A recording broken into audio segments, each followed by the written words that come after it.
today I'm going to talk about something that was on my mind. It has to do with Emmett Till.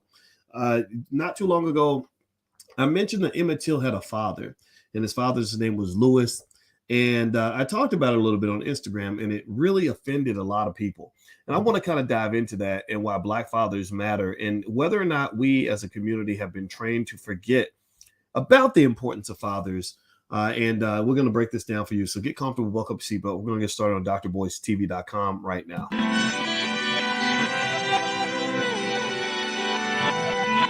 Here we are, clearing the isms, cataclysm, great.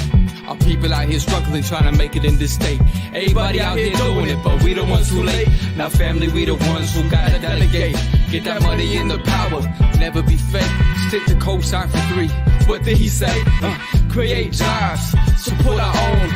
Educate the same and buy back your home. Got 3 degrees, triple 10. 3 PhDs, now we on the CNN. DBTV, let's talk about negligence. Ignorance is bliss, but we can turn it to intelligence. Believe none of what you hear, half of what you see. Let's break it down here on Dr. Boyce TV. Here we are. Hey, what's going on, guys? Welcome to drboycetv.com, the home for intelligent Black people. My name is Dr. Boyce Watkins, and I want to say hi to everybody as you come in. Shout out the city that you're from. Let me know what city you're from. I see Terrian DeVoe and Mo Shabazz and Shonda and Lynn Patterson and Tori Turner. Good to see you. Rocco Killer says, there you go, Boyce. Bezo 64, good to see you. Torre out of Dallas, Texas. What's up, Jay Wyndham? How are you? Happy Veterans Day. Oh, happy, that's a Valentine's Day. Wait a minute, stop February. Shonda out of Illinois. Shout out the city. Let me know what city you're from. All right, so what's going on, everybody? Also, as we get started, please hit the thumbs up button. Thumbs up, thumbs up, thumbs up, share, subscribe. You guys know that all the strong, independent Black media, the goal is to keep us away from each other. So the way for us to stay connected is for you to hit the subscribe button and make sure you hit the notification bell. The notification bell will let you know when I go live. And I'll say what's up on Instagram. My Instagram is the real Boyce Watkins. Be careful because there's a lot of fake accounts out there, and I don't want anybody to scam you or anything like that. So anyway, all right. So let me tell you all what was on my mind today. I just got back from DC. I went to the reparations rally that was hosted by Tariq Nasheed and Jade Arundel, aka Linus Crown. Saw a lot of great people there. Kaba Kamene, Professor James Small. I saw Dr. Ma'at. Just so many amazing Black people. And there were some others there, and I may have forgotten a couple of names. But overall, it was really great because you really see a lot of momentum being gained on the things that Black folks really, not every Black folk wants. Every Black person wants these things, right? People are different, but there are millions of us. In fact, give me a yes or no in the chat if you believe that reparations are called for. Give me a yes in the chat if you agree that we are owed some sort of compensation for what we've gone through. Give me a yes in the chat if you agree that we deserve some sort of payment for all the wealth that was stolen and all the inequities that have occurred over time. Give me a yes or no. All right, yeah. So one guy who's a big champion of reparations, who's been fighting with reparations lawsuits for many decades, is Dr. Claude Anderson. I got a chance to sit with Dr. Anderson for many, many hours when I was in D.C., and we talked about reparations. We talked about this ongoing fight, and I assured him that all of us, will continue that fight, for forever. Like, it's not like he has to do it all by himself. And so we talked for a little while. So anyway, one of the things that was on my mind today, and I brought it up, and I noticed that there was a lot of triggered reactions. Was I for some reason, when my wife and I were on the way to the gym, I was thinking about Emmett Till, and I saw Whoopi Goldberg doing an interview about Emmett Till, and I think there's an Emmett Till movie coming out or something like that. And I have nothing against the movie. I'm not here to just piss anybody off any more than I have to. But I saw Whoopi talking, and they talked about Emmett Till's mother, and I said, "Wow, Emmett Till's mother is an amazing lady." And I remember I worked with the Emmett Till Foundation. I partnered with their family years ago. Some of you who've been following me for a long time can remember back when we took on the rapper Lil Wayne, and he had made a disrespectful lyric about Emmett Till. In one of his songs, he said something like, if I have sex with a girl, her vagina is going to look like Emmett Till's face. And I just thought that was so disrespectful. And so I partnered with Emmett Till's family to kind of challenge him a little bit. and also to challenge his corporate sponsor. As a finance guy, I know that the best way to win a battle is you have to declare economic war. So we went after Mountain Dew, which was sponsoring his world tour, and we got Mountain Dew to drop their sponsorship of this tour. And I don't regret it one bit. I don't feel bad about it. I'm not apologizing for nothing, because at the end of the day, if when you talk about Black people, either say something good or keep our names out your mouth. That's just how I felt. And I just can't apologize for that. So anyway, I love what the Emmett Till sacrifice did for the Black community in terms of inspiring us to go on and to have this civil rights movement and everything else. I'm inspired by the courage of his mother to do an open casket funeral so everybody can see what happened to him. Okay, so with that sort of out of the way and making sure we're clear on that, I then started saying, well, what about his daddy? What about his father? Now, again, if you're not a man, maybe you don't get it, but I don't know how many of y'all feel that there's so many examples where we'll talk about Black families and Black people, and we literally act like the women are having babies by themselves. Did anybody else never notice that? When they talk about the Black community, they always looking at the women and want to know what the women think and what happened with the women and telling the women's story, but nobody ever stops and says, oh, wait, where was his father? Like, what was going on with his dad? And I'm sensitive to that because I had a dad and I am a dad. And it's like, we're not invisible. We exist, and I'm not here to hurt anybody's feelings, because sometimes you have to see the value of a good father to really know the value of a good father and to know what you're missing when you don't have a good father. If you never had a father or never had a good father, you may not even know why fathers matter. I can tell you my experience. My father, his name was Boyce. He was not, I don't think he was a good dad. I talked to my so-called, I talked to my blood siblings that I didn't grow up with. They lived in the house with him. They didn't say good things about him, so if no one had stepped in to replace him, which my father did, my father that raised me stepped in and replaced this other person. If no one had replaced him, I'd probably be in the same category. I'd probably be like, well, fathers ain't that important. Who cares? I mean, kids are fine. They got a mama and that's it. But I really want us to stop for a moment and really remember consciousness. Consciousness is awareness, right? We talk about being conscious. Conscious means you have to stop and look at the things you take for granted, the things you've relegated to your subconscious, the things you don't think about. And you got to think about it. You got to kind of watch the clock for a minute and watch how the clock is moving. You got to stop for a moment, have that moment of alignment with what's going on around you. And I want you to really process how we really talk about the Black community as if fathers just don't matter and don't exist. How we literally we will talk all day about the strength of the single mother and what the kids had to overcome and everything else. And I become a little bit awkward. I end up offending people because I see things in a more practical way. I'm a mathematician. For me, in the mathematics world, 2 + 2 is always going to be 4, even if it hurts your feelings, right? They're like 2 + 2 is never going to be 188. Even if, no matter how many protests you have, 2 + 2 is still going to always be 4. It's just not going to change, even if you are offended by the fact that 2 + 2 = 4. Like you might say, no, that's not right. 2 + 2 should really equal 95. But that's just not going to ever occur. You can pretend like it. You can live in a fantasy world, but that's not reality. Why do I say it that way?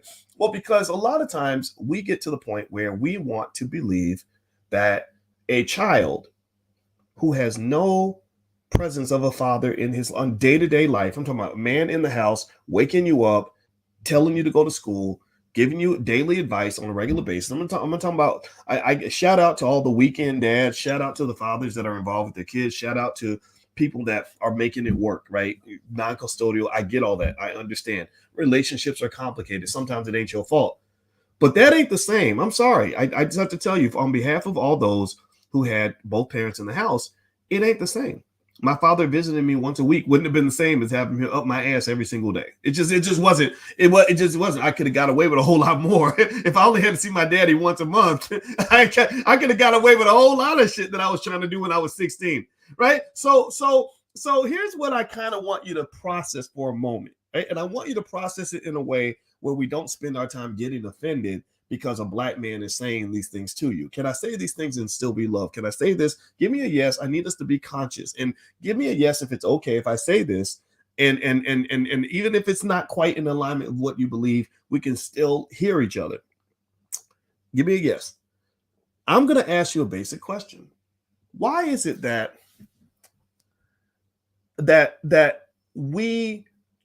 people get offended if I say, a child is really damaged if their father's not in the house? But yet you understand completely if I say a child is really damaged if their mother's not in the house. Like, why is it so easy to understand that a missing mother will damage the child beyond repair? Kid grows up, goes to prison, becomes a serial killer, gets involved in all kinds of stuff, wants to sleep with hookers for the rest of his life. Like, really, like, think about this, right? If I say, well, little Pookie crazy, but he didn't have his mom, and people like, oh, well, then that'll mess her meal, man. That will mess up your head, dog. I'll shoot without your mama. You mind it, right? We get that. But if I say the same thing about the father, like, people will be like, oh, well, he didn't have a daddy, but he turned out just fine. So we think a child is perfectly fine without the father, but it would be a catastrophe to have the child without the mother. Or we understand if a child is screwed up because they didn't have a mom, but we think that not having a dad is not a big deal. I'm just going to challenge that a little bit. I'm going to challenge that by starting off by just telling you, again, this is my point of view. You don't have to agree. It's okay. This is a space of free thinking, we believe in freedom of speech. We don't do the Kyrie Irving routine out here. We don't tell you what to think. But I really want you to kind of think about this for a moment, because again, as a mathematician who grew up believing 2 + 2 was 4, I look at cause and effect. I look at something a lot of people don't really think about. I look at cause and effect. So I look at a community where your wealth is consistently doing a nosedive. Your wealth is going down. It's not going up. Slavery ended 150 years ago, but it's not like you're climbing out of slavery, right? I'm flying airplanes now, so I think in terms of climbs and dives now. I'm actually getting my pilot's license. It's so much fun. I'm actually going to do another training session today. And so your wealth is kind of doing a nosedive, right? It's losing altitude. And then also you have children that are traumatized at every level.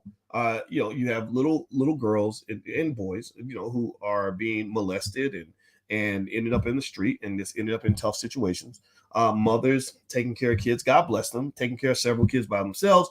It's really, really hard. It's very traumatic. A lot of fathers going broke because they try to pay child support on 4 or 5 babies' mamas, which is really hard to do.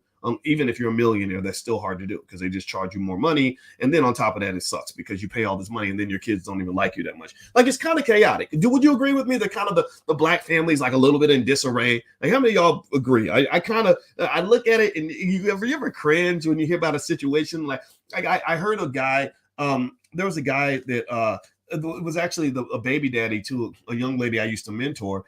And I said, how many kids does he have? And she said 27. She said he had 27 kids. And I said, wow, that's a lot of reproduction there. That would make a rabbit jealous. And then he gets killed. He's in the streets, he's thugging like the rappers want you to do. The culture, this is the culture they create for you. This is you have people that put billions of dollars into creating this culture. Well, these little black boys grow up wanting to be thugs. So like a lot of thugs, he ends up dead. And now you got, and in my mind, I'm visualizing 27 children going through life without the guidance of a father. Not like they had much of a father anyway. You had 1/27th of a father, but still, like that's something that I think as a community, we got to really talk about that. And we have to have our own conversation without it being distracted by whatever white liberals want you to believe about your situation or whatever white conservatives want you to believe. I don't know. I'm not into that. I don't vote for liberals or conservatives. I just don't do it. I'm not going to. You can't talk me into that. You can do what you want, but you're not going to talk me into doing nothing I don't want to do. So anyway, as I move forward, do me a favor. Could you please hit the thumbs up button, thumbs up, share, subscribe, hit that notification bell. That's really important. If you already subscribed, make sure you hit the notification bell so you'll be notified when I go live. So please make sure you do that. Also, I want to give a shout out to, we allow a few vendors to sponsor the platform. TheAmazingMagnet.myshopify.com. I'm going to read this. This is the patent. This sister actually invented, it looks like a cell phone that rings, like you wear it as a ring, but it's actually a phone. So it's like a ring phone kind of thing.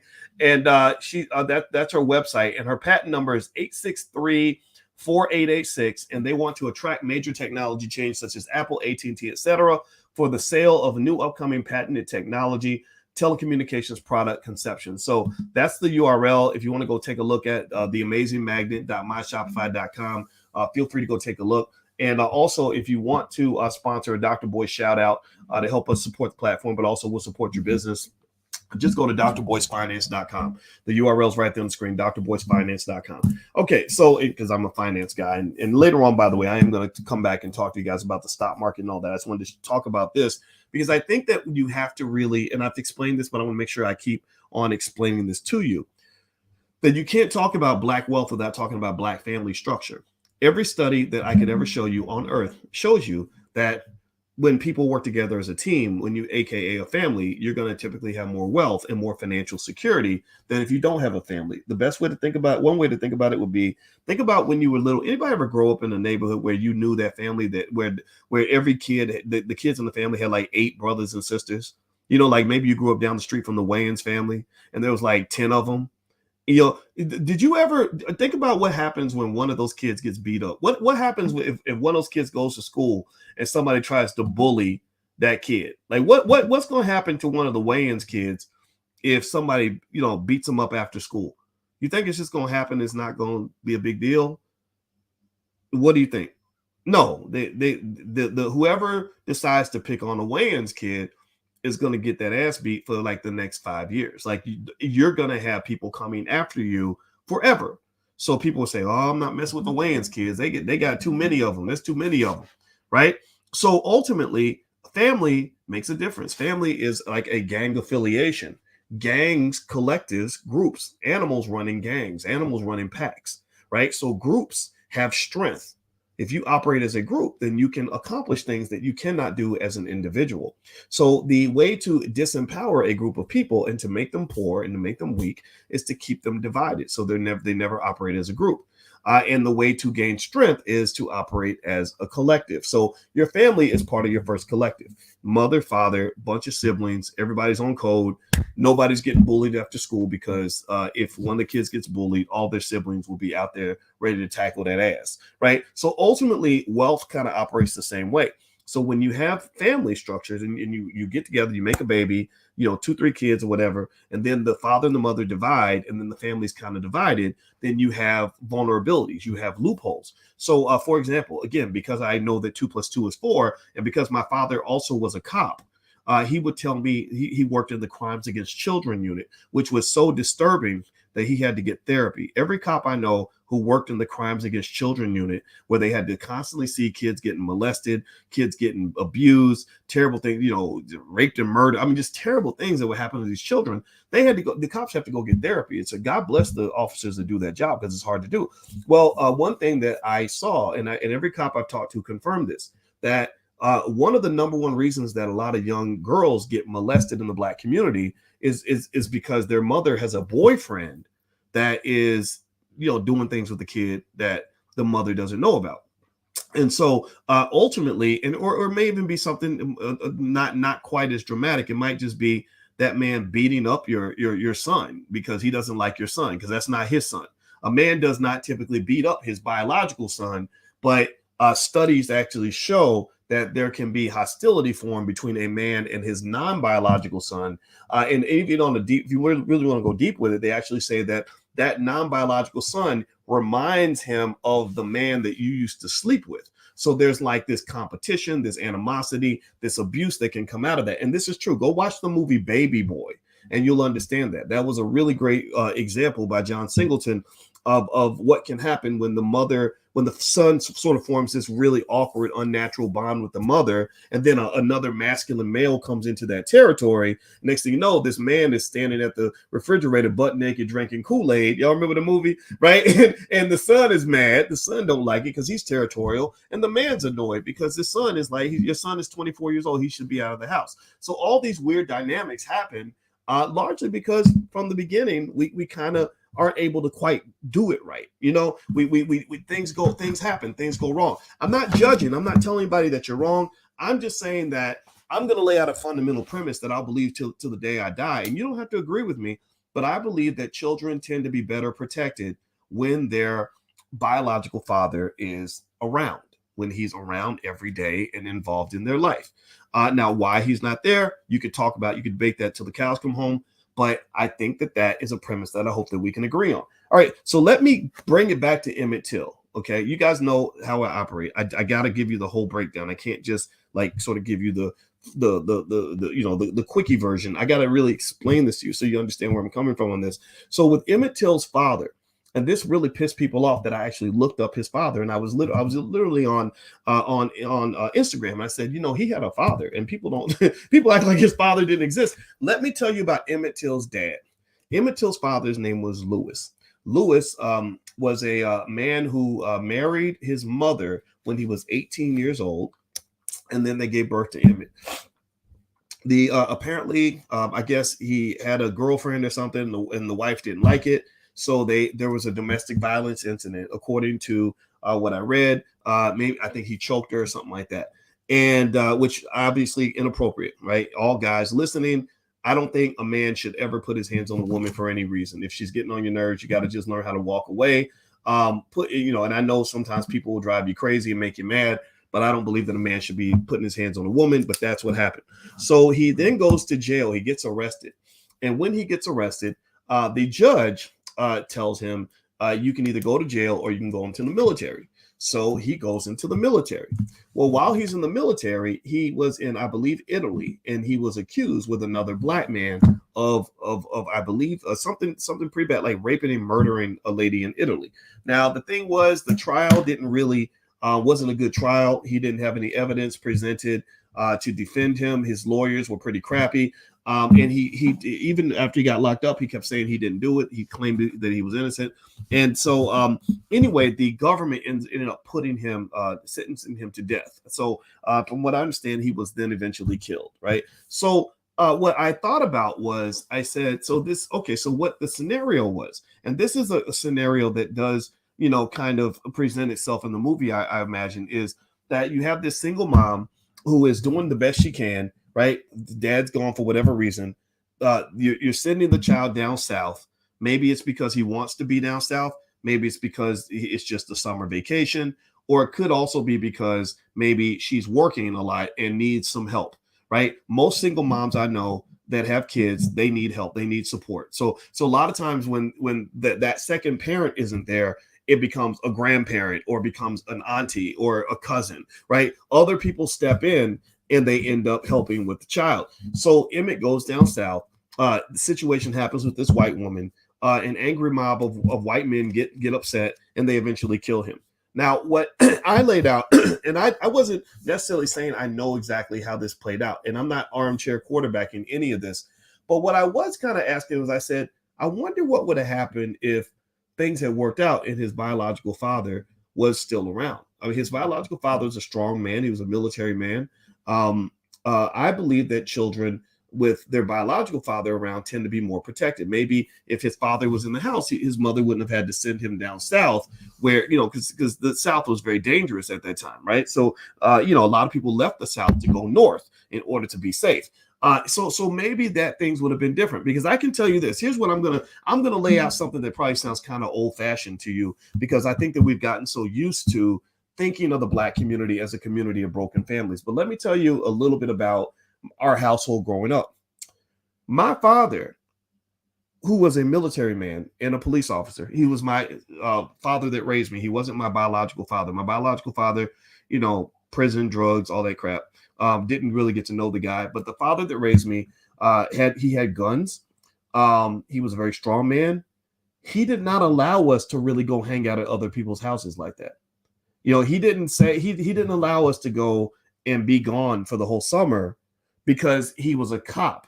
He knew about all the bad things that can happen when the father's not there to protect the child. If somebody had come in and tried to molest my sister, my father would have blown his brains out. My father would have protected us by any means necessary. Now, I had some people that said, I think they took offense to it, and I get it. And I don't want anybody to be offended, because there's a lot of single moms in our community, and you do your best, and I love you for it. I think it's amazing. My mother was a single mom until my father made the decision to marry her. So it's not really blaming anybody, but it's really kind of like asking, is there another possible narrative that we can think about when it comes to Black families, other than this narrative presented by, say, the Emmett Till movie, that this happened, you're a victim, there's nothing you can do about it. That when a group of white men decides to come and murder your children or rape your women, that's all that's going to happen until white people decide to stop doing terrible things to Black people.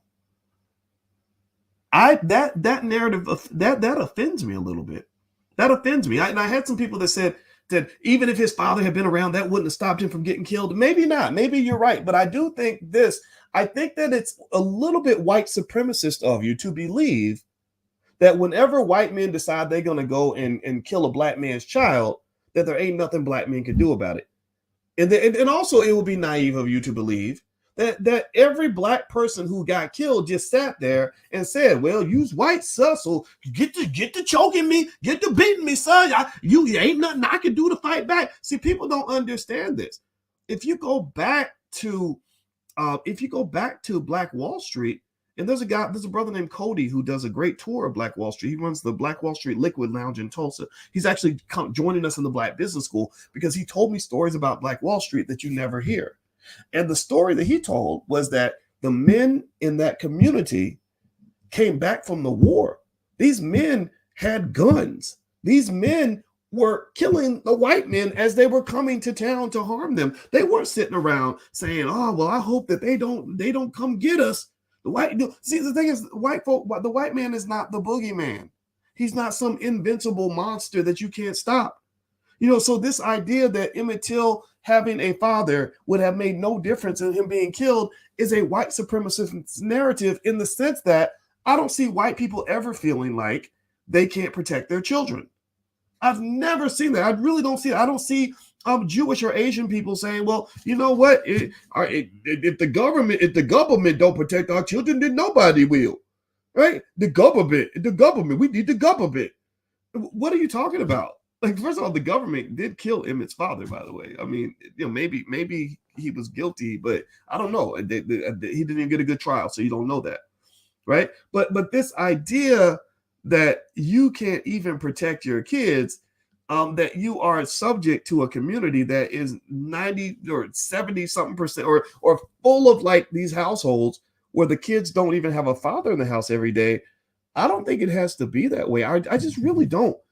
I get it. Things happen, but my Lord, are we giving up that easy? So here's the deal. One of the things that's happened with the Black community, in my opinion, and this does affect your wealth, this affects your many outcomes in your lives, is that they see your community as a broken, fatherless community. They view your Black men the way they view the rappers, because a lot of the Black men, unfortunately, don't get good mentorship or guidance on what manhood looks like. So they listen to rappers who talk about having, 8 babies, mamas, and killing people and staying high all day and drunk all day and throwing away their money. Any man who lives like that is going to be a complete loser. He's going to be a waste. He's going to be garbage. He's not ever going to be able to accomplish anything. He's not built for war. He's not built to defend or protect anything. He's not built for responsibility. None of that. And the thing about that, though, is that when you see these men that are created, you have to understand it takes a lot of work from a lot of parties to create a broken, weak-ass, pathetic-ass Black man. A lot of people have to participate in the process. Like it's like making a gourmet meal, except the gourmet meal tastes like shit.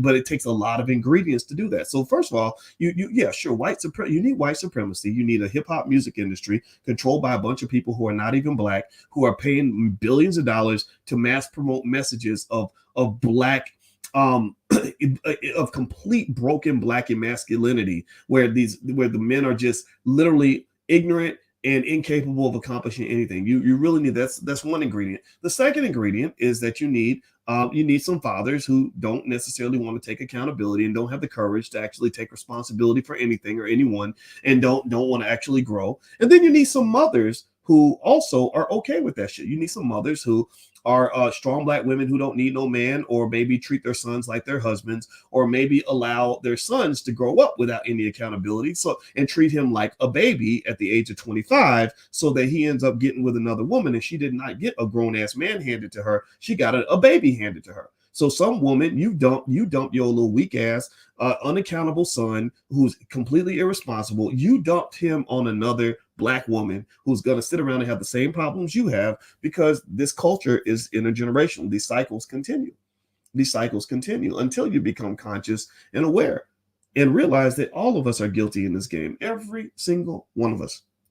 All of us play some part in the creation of the little disasters that we have walking around our community sometimes. So ultimately, what I really think is that maybe if you really start from just basic ideas like, I'm here, kind of going into Uncle Boyce mode, and I feel a little bit presumptuous by doing this, but I'm going to do it anyway because I think that maybe there's some insights that might help somebody. So one thing I would say is this: if you're a woman and you are picking a man, you really have to think carefully about the kind of man that you pick.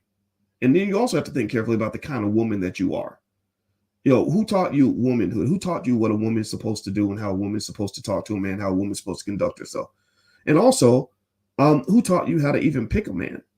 I'd see people picking men because they have money, or because he's got swag, or because his penis is big, or whatever it is.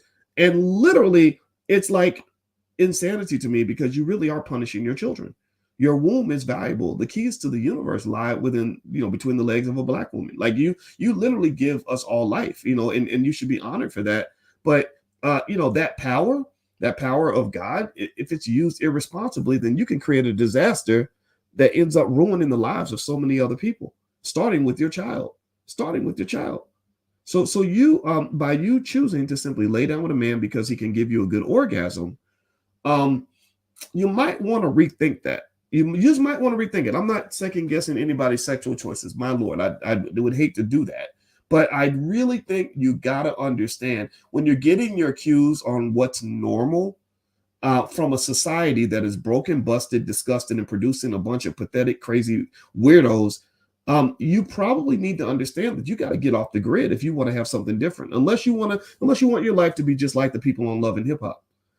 So that's the first thing is I think that if a woman is picking a man, this is a little piece of real life advice, Uncle Boyce advice. Take it with a grain of salt, but I'm going to share this with you again because I'm a mathematician. I believe in cause and effect, and I believe the 2 + 2 is 4. If I were a young woman picking a man to even come anywhere near my bedroom, you know what I would look at? I would look at the man and ask myself, what man has he been getting his advice from up until this point? What man is the primary influencer of the man that I'm about to lay down with? What man? Because remember, this is the man that he's going to go back to get advice from when he's having relationship problems. And there's some men who say, oh man, dog, just go get it. Go do what you want to do. Get you a pack of hoes. Go live the Nick Cannon life, right? And then there's some men like my father, my brother and I are both married. And you know what happens when we get pissed off at our wives? You know what we do? We call our dad. And my dad's, who's been married to my mother for 48 years, will say, okay, I know you're upset, but here's what it is. You got to deal with that. You need to go back home. You need to work that out with your wife. Do you understand how important? I mean, are y'all getting what I'm saying? Do y'all understand what I'm saying here? Do you know the difference between a man getting advice from a man who's been married 48 years versus a man getting no advice at all? Or a man who's getting his cues of manhood from watching YouTube or videos or from the manosphere or from his favorite rapper? His favorite rapper ain't going to tell him to go work it out with his wife. His favorite rapper is going to tell him to go get a pack of hoes. That's what his favorite rapper is going to tell him to do. His favorite rapper ain't going to tell him to pick up a book and go see a therapist and try to grow and evolve. His favorite rapper is going to tell him to thug it out, get your strap, get your hose, get your weed, get your liquor bottle, and live your best life. So unfortunately, and here's the thing, right? If you're in that category, like if you're a man that isn't getting good advice from another man who has created the life that you want to have, then find that man. Like you got to find somebody. Life is hard. It's complex. And when people go through life just simply doing whatever feels right at the moment, then you're going to make a lot of mistakes because life is going to The world will convince you to just simply be a pleasure seeker your whole entire life. Just spend your life seeking orgasms and avoiding any complex, difficult situations. Avoid all accountability by any means necessary. If you make babies, then let the woman just take care of it and you'll be fine or whatever. And the problem is that, number one, it ends up harming the community, but then you have to care about the community to even care about what I said. And number two, those chickens do come home to roost. Those chickens come home to roost. I mean, a lot of senior citizen centers are filled with old men who were players in the 1970s and 1980s who didn't invest in any other people. So therefore, they grow old and they die alone.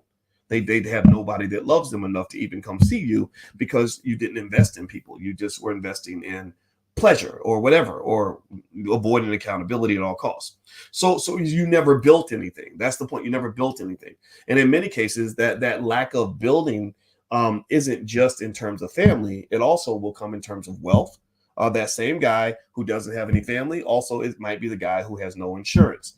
He also might be the guy who has no inheritance. He has nothing to leave anybody. So when he dies, people have to have a GoFundMe to bury him. And it doesn't even matter because very few people show up at the funeral, except maybe a bunch of babies' mamas who, might fight a little bit or whatever. But for the most part, there's nothing there. There's no legacy there. Your man, you didn't really build any kind of kingdom to honor you. So therefore, the question becomes, what contribution or lack thereof did you even make to the space that you care about?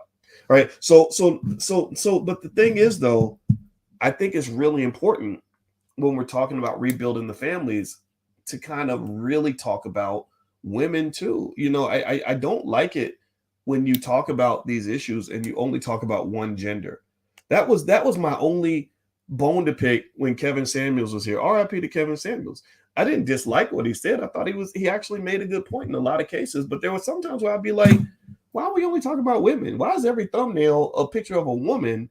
What about what we're doing? Like, you really think that what's wrong with our community is that women won't adjust to us? But I also think on the flip side, you see a lot of women who unfortunately were, I think for men, the same thing could be true, right? If you're trying to build something with a woman, you have to think about what you're building and whether or not she's even capable of building the vision that you have. If her whole life she never even saw what a family looks like, where the mother and the father are compromising and working together and giving into each other and submitting to each other, I don't really know if it's going to actually work to try to build something with a person like that. Because what's going to happen is as soon as somebody gets mad and they're not getting their way, they're going to burn the whole building down. They're just going to throw it all away.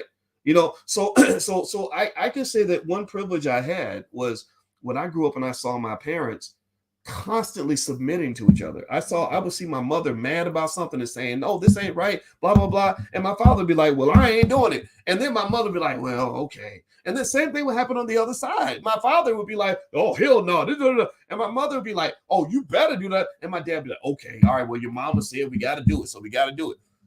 You don't have a world like that, right? So building things like family and all that, it's worth it if you love your kids, right? It's worth it if you love your kids because kids are better protected in families. They're better protected when they have the father in the home, because fathers, we have the big muscles and we carry the guns and we have the testosterone, which is designed to protect the child. Nobody was going to come in my mother's house or in my father's house and molest my sister. They would have died. They would have been killed for that. Same thing. I was protected, right? So a lot of times our kids are not protected because there's no male around to look out for them. Or a lot of little girls grow up never knowing a man who really wants to make sure you're good, who isn't also trying to get something from you, right? Who isn't trying to sleep with you or whatever, right? So that type of love, I think, is something that our kids deserve. And if you agree with that, right? So some people don't get it. Some people think that this is crazy, weird, judgmental stuff or whatever. But those who get it, you got to plan for that.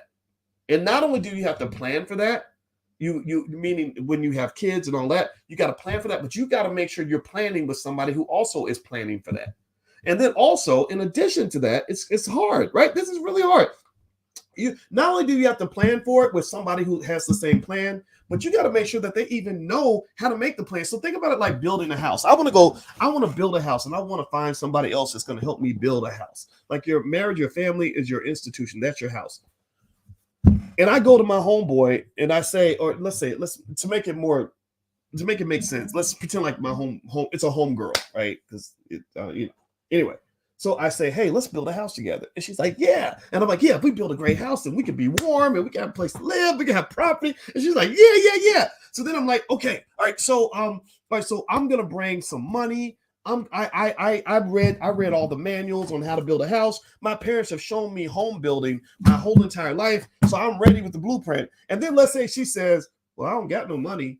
And I'm like, okay, well, maybe you can help us figure out what materials we need. And she's like, well, I don't know what materials you need for a house. And then let's say that I'm like, okay, well, you know what? I'll take the lead, and you just do what I ask you to do, and we'll build this house together. And then, let's say she's like, no, I want to have 50-50 say in how this house gets built. And then you're like, but you don't know how to build a house. Nobody taught you how to build a house, and you ain't bringing no money to the table. And so I don't care. I don't care. The way we're going to build it, we're going to build the house with mud. We're going to use mud and crayons to build the house. And they're like, but you can't build a house with mud and crayons. I've been studying home building my whole life. That don't work. Well, no, we need mud and crayons, right? So my point is, here's what I'm saying. You can't build a solid family structure with somebody who is either ignorant on what a family even looks like, or maybe they have a fairy tale fantasy of what a family looks like. See, so sometimes if you grow, honestly, I think if you're a man and all you've heard about women is what your father told you, but you never actually talked to a woman or never had a woman actually in the house with you, you would probably get a false perception of what a woman is, right? Like, you ever see those guys that maybe they see women in magazines and they think every woman's supposed to weigh like 110 pounds or whatever, like they have a false illusion of what a woman is. Well, the same thing happens with women. With some women who didn't grow up watching the ugliness that can occur in a real marriage, they have a fantasy. Their mother tells them, well, if a man loves you, he won't do this. And if a man is the right man, he'll do this and he'll do that. And he won't do this and won't do that. So they'll carry that. And so they have this list of 30 things. I knew somebody like that. She had a list of 28 items that she said that a man needed to have for her to want to be married to him. So she's now in her 50s, never found the right guy, has dated about 80 men. None of them fit her list of 28 things. And I kind of said, I think you're looking for a man that isn't real. I know a lot of men. I've been around men my whole life. I've been one my whole life. And I don't know if I could actually meet everything on that list. That's a really long list. Like, who gave you that list, right? It's a fantasy list. It's a bullshit fantasy list that she got from magazines and other, maybe other women or TV shows, but it's not based on a real life relationship with a man, because no man has ever been able to meet all those crazy standards, right? So ultimately, a lot of times you're trying to build this house. So let's go back to the analogy. So you're building this structure, this family, this house, and you're trying to build it with somebody who has no resources, to give. Some people can't give you anything emotionally. Maybe they're too stubborn, doesn't want to learn, doesn't want to take guidance from you, has no experience building a house. What the hell kind of house do you think you're going to get? What kind of house do you think the house is even going to get completed? And if it does get completed, is that going to be a nice house? No, it's not. It's going to be a gingerbread house. It's not going to be real, right? And it's probably not going to be a sturdy house. So a lot of the things so here's my formal specific advice. Now, some of y'all wonder, like, sometimes, you guys know I'm a wealth guy, but I got to talk about family if you're going to talk about wealth, because they're directly connected. And those who keep their families together tend to be wealthier. But also, what is hard about it is that there's a lot of pre-planning in terms of picking the right person and making sure that they get the right training, and also that they're willing to learn the things that they need to learn to fill in the void. So let's say that you are a person who never saw what a family looks like, or you're a man who never saw what a man does. Well, you got to say, well, where am I going to learn these things? And you got to be open enough to learn. You got to be humble enough to say, I don't know everything I need to know.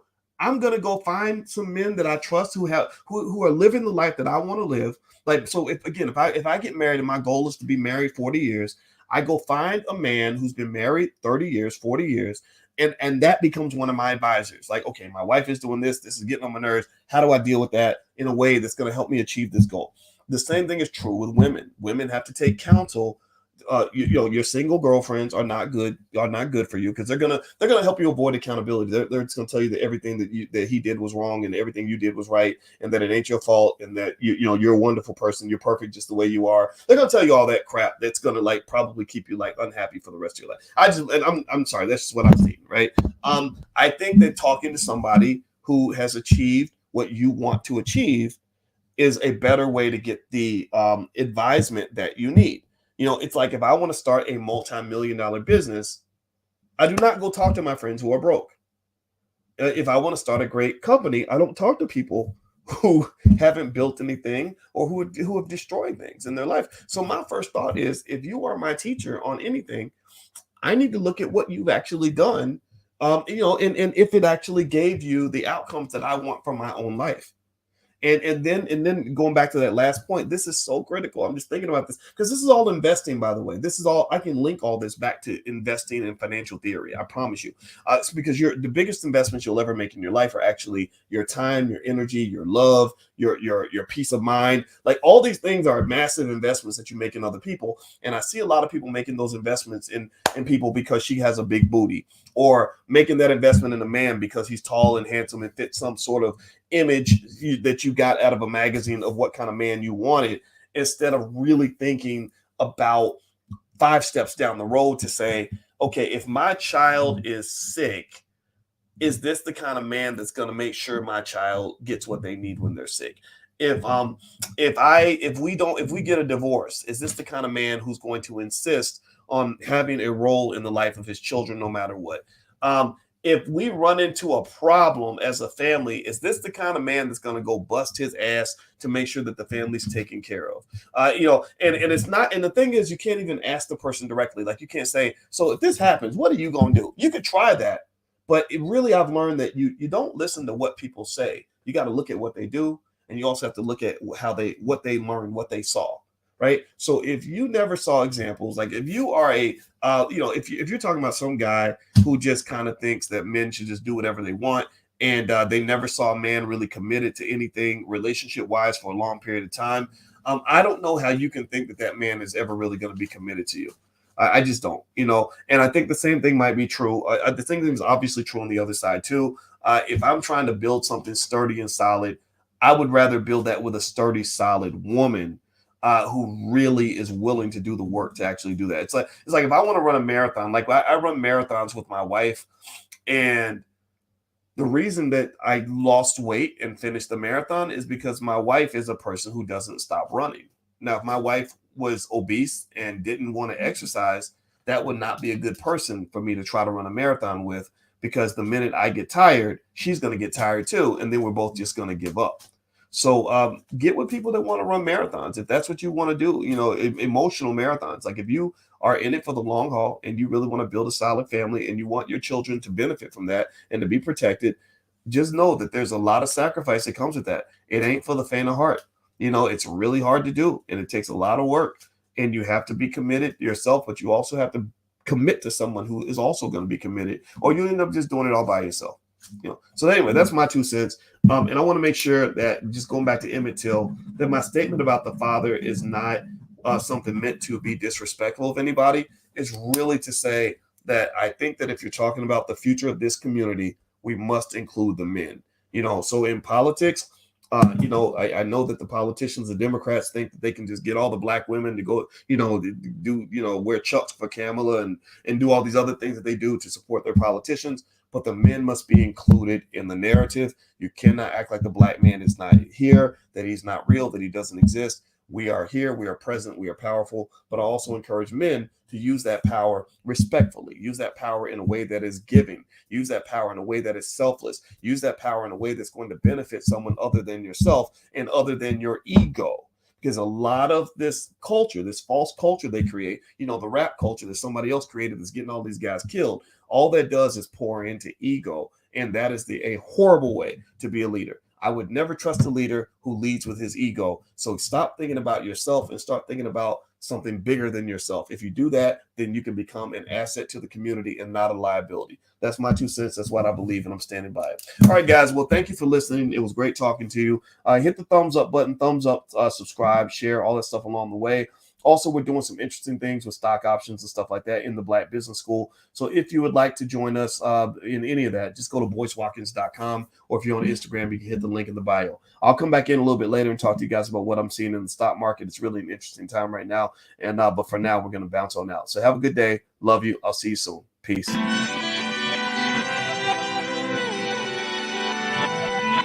Here we are, clan the isms, cataclysm great. Our people out here struggling, trying to make it in this state. Everybody out here doing it, but we the ones who late. Now family, we the ones who gotta delegate. Get that money in the power, never be fake. Stick to cosign for 3. What did he say? Create jobs, support our own. Educate the same and buy back your home. Got 3 degrees, triple 10. 3 PhDs, now we on the CNN. DBTV, let's talk about negligence. Ignorance is bliss, but we can turn it to intelligence. Believe none of what you hear, half of what you see. Let's break it down here on Dr. Boyce TV. Here we are.